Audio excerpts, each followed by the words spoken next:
આજે આપણે આવ્યા છીએ એક એવા સ્થળે જ્યાં દરિયાના ઠંડા પવનો, જીવની શાંતિ અને કુદરતનું સૌંદર્ય એકસાથે અનુભવી શકાય છે.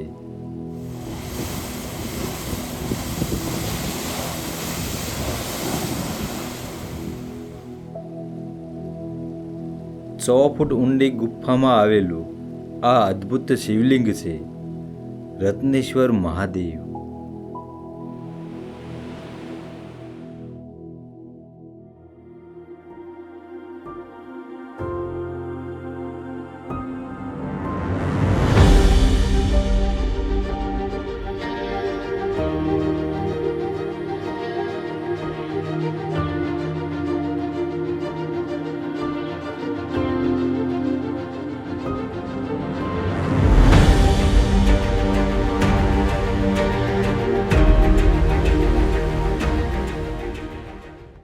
ગુજરાતનો ખૂબ જ લાંબો દરિયા કિનારો અને આ દરિયા કિનારે ખૂબ જ અદ્ભુત અને ઐતિહાસિક મંદિરો આવેલા છે. હા મિત્રો, તો આજે આવ્યા છીએ દયાળ ગામમાં આવેલું અને દરિયા કિનારે વસેલું રત્નેશ્વર મહાદેવ મંદિર.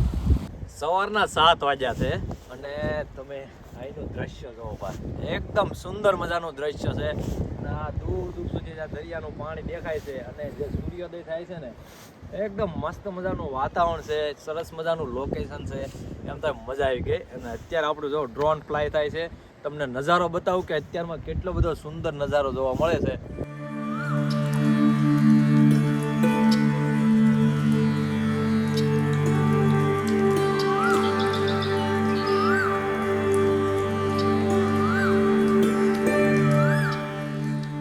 રત્નેશ્વર મહાદેવની શિવલિંગ આ એક ગુફામાં આવેલી છે અને અત્યારે તો દરિયાનું પાણી આવી ગયેલું છે.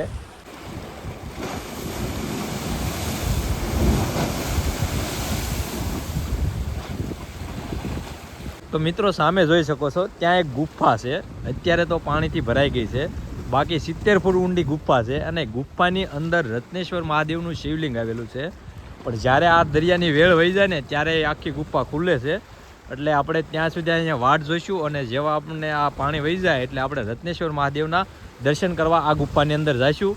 પણ એક મંદિર જો આ દરિયાના કિનારે આવેલું છે, તો અત્યારે આપણે અહીંયા બેસીએ અને વાટ જોઈએ કે જ્યારે પણ આ વેળ વહી જાય ત્યારે આપણે દર્શન કરવા જઈશું.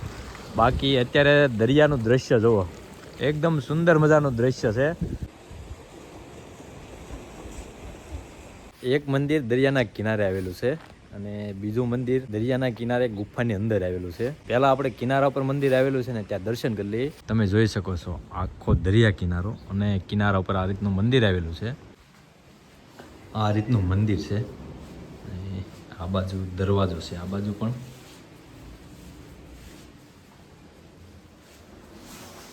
અહીંયા છે નંદી મહારાજ અને આ છે રત્નેશ્વર મહાદેવ.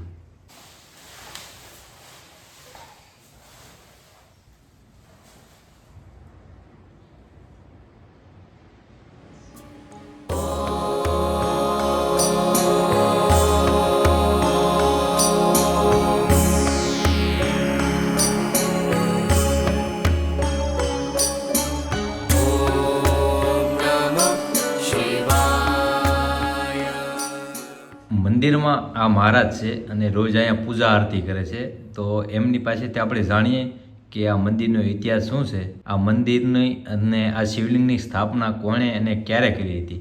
આ મંદિરની સ્થાપના તો હમણાં જ થયેલી છે, પણ પાંડવો સ્થાપિત એક શિવલિંગ છે જે ગુફાની અંદર છે, બરોબર. દર્શનાર્થીઓ જ્યાં દર્શન ભીડ આવી જાય ત્યારે દર્શન ન કરી શકે માટે અહીંયા સ્થાપના કરવામાં આવી છે.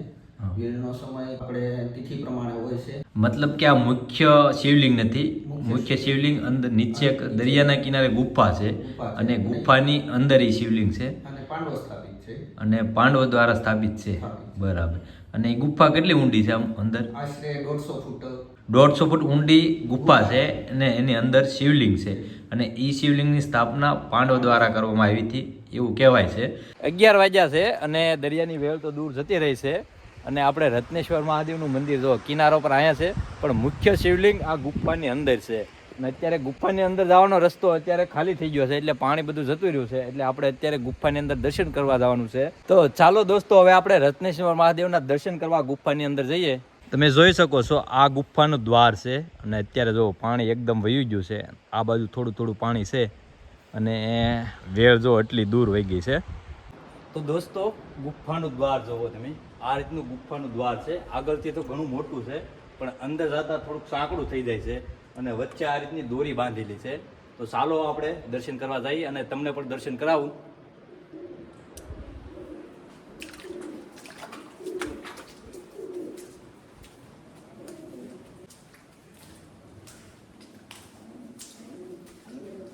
અંદર જતા થોડુંક અંધારું છે અને રસ્તામાં પથ્થર છે અને રસ્તામાં પાણી પણ ભરેલું છે એટલે થોડુંક સંભાળીને ચાલવું પડે.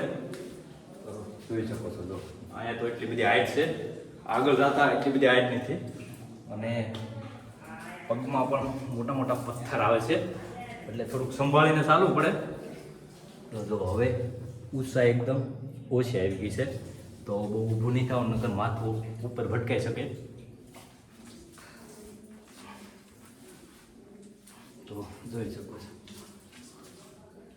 તો અહીંયા છે રત્નેશ્વર મહાદેવનું શિવલિંગ. તો તમને પણ દર્શન કરાવું સારું. તો તમે જોઈ શકો છો આ છે રત્નેશ્વર મહાદેવનું શિવલિંગ અને 2 શિવલિંગ છે. ઓમ નમઃ શિવાય. જય રત્નેશ્વર મહાદેવ.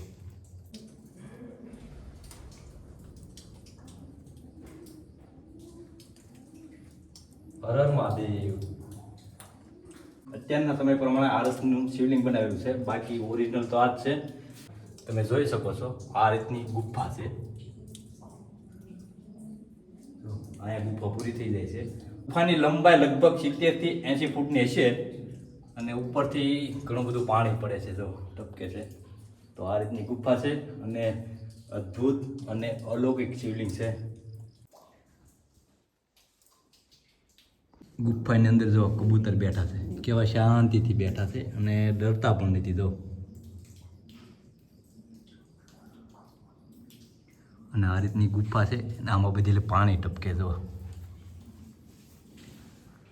અને હવે ગુફાની બહારની તરફ જઈએ આપણે.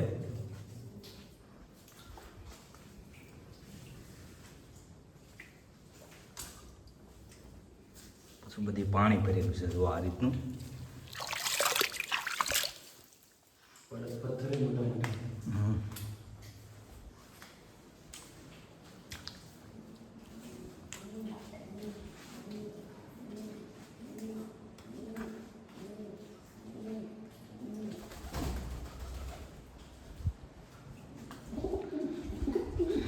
તો અહીંથી જો દરિયો દેખાય છે.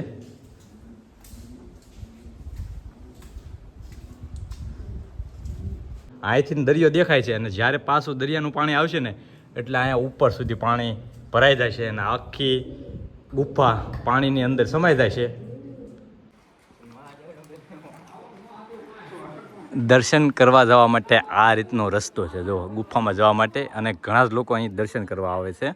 દરિયા કિનારે આ રીતની મોટી ભેખડ છે અને ભેખડની નીચે જો આ રીતનું ભોંયરું છે, એની અંદર રત્નેશ્વર મહાદેવનું શિવલિંગ છે અને આ બાજુ જો સુંદર મજાનો દરિયા કિનારો છે.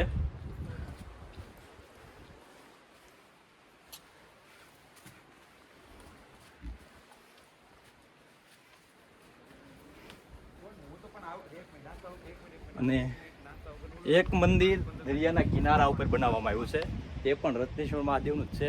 અને અહીંયા તો તમે વેળ આવી ગયેલી હોય તો પણ દર્શન કરી શકો, એ માટે આ કિનારા પર મંદિર બનાવવામાં આવેલું છે.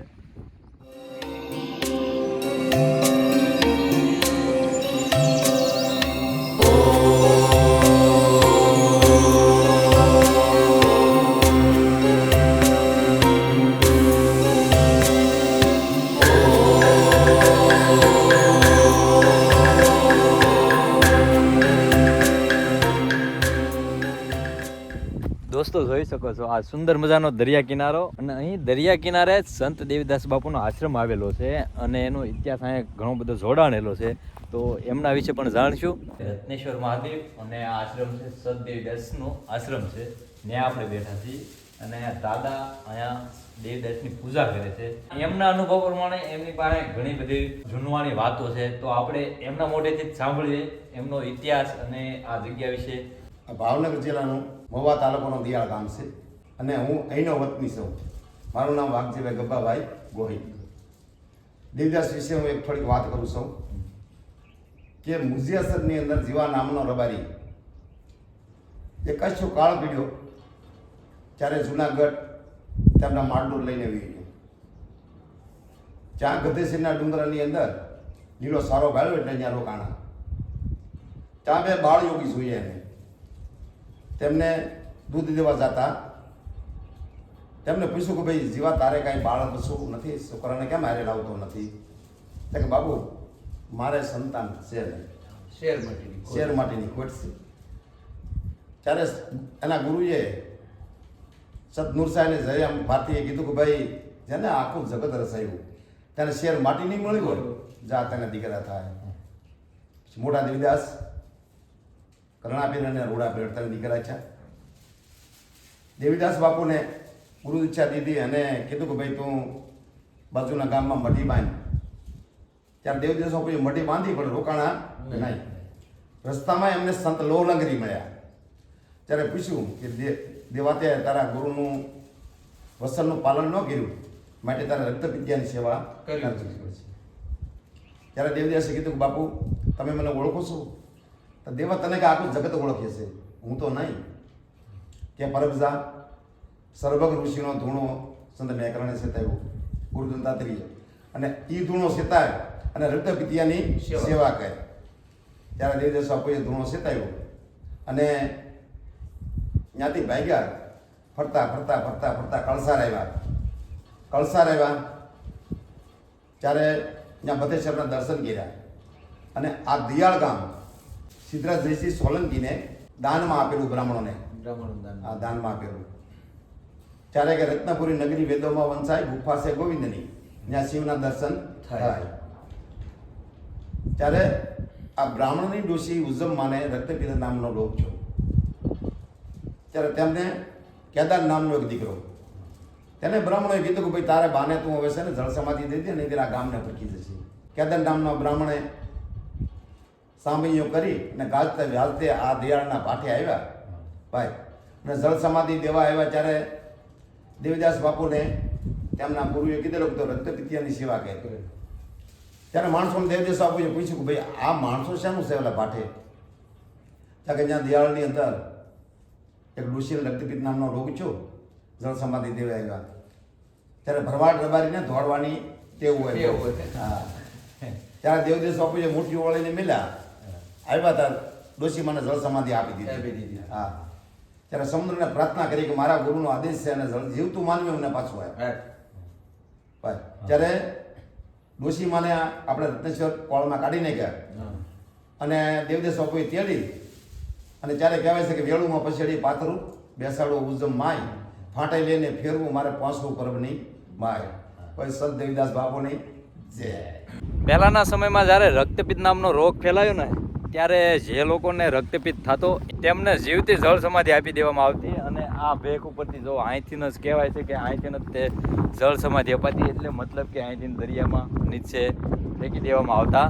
તો એમાંથી ઘણા લોકોની ખાંભીઓ પણ અહીંયા છે. તો અહીંયા એક દાદા છે, એની પાસે અમને જાણવા મળ્યું કે આ જે પણ ખાંભી છે એ લોકોની છે કે જેને જીવતા જળ સમાધિ આપી દેવામાં આવી હતી.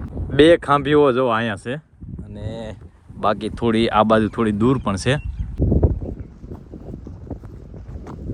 જે લોકોને દરિયામાં જીવતી જળ સમાધિ આપી દેવામાં આવી હતી ને એમની ખાંભી એક અહીંયા પણ છે, જોઈ શકો છો તમે. મોટા મોટા મોજા ભેખડ સાથે ભટકાય છે. તો આમ સુંદર મજાનું દ્રશ્ય દેખાય છે. તો જો સામે જ જવાનું છે, તમને બતાવું.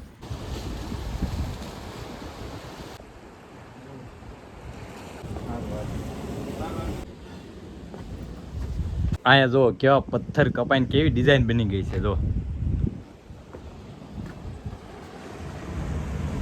અને તમે આ જોઈ શકો છો મોટા મોટા મોજા આમ ઢેખડ સાથે ભટકાય છે.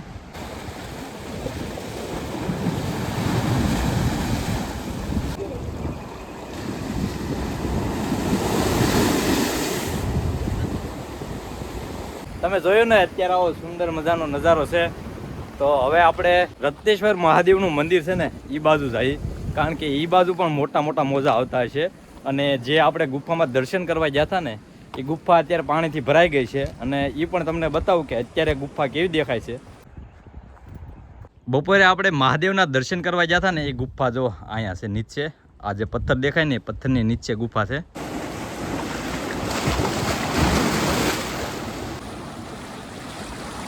બપોરે આપણે રત્નેશ્વર મહાદેવના દર્શન કરવા ગયા હતા. ગુફાની અંદર જે શિવલિંગ હતી એ ગુફામાં અત્યારે જુઓ લગભગ 75% પાણીથી ભરાઈ ગઈ છે, અને ઉપર જે થોડુંક ખાલું છે. તો અત્યારે તમે દર્શન કરવા ના જઈ શકો, કારણ કે તમે જોઈ શકો છો જે બધા થાંભલા હતા, દોરડું બાંધેલું હતું એ બધું ડૂબી ગયું છે. અને હવે હજી થોડી વારમાં તો જે આખી ગુફા પાણીથી ભરાઈ જાય છે. તો દોસ્તો અત્યારે 5:40 વાગ્યા છે, અને અત્યારે નજારો સુંદર મજાનો છે, કારણ કે જે દરિયાની ઉપર સનસેટ થાય છે બહાર જોરદાર. તો તમને આ ડ્રોન ઉડાડીને બતાવું કે કેવો સુંદર મજાનો નજારો છે.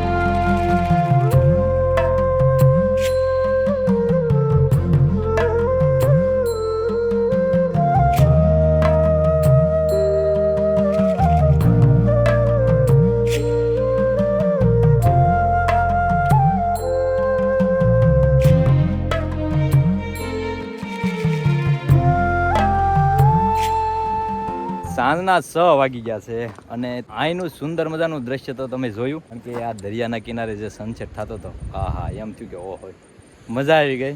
ક્યારેક સમય મળે તો રત્નેશ્વર મહાદેવના દર્શન કરવા આવજો, અને આ સુંદર મજાના નજારાનો આનંદ લેવા આવજો. તો સરસ મજાની જગ્યા છે. તો મિત્રો આવા જ આપણા સરસ મજાના વિડીયો આવતા રહેશે, તો આપણી ચેનલને સબસ્ક્રાઈબ કરી લો. Thank you.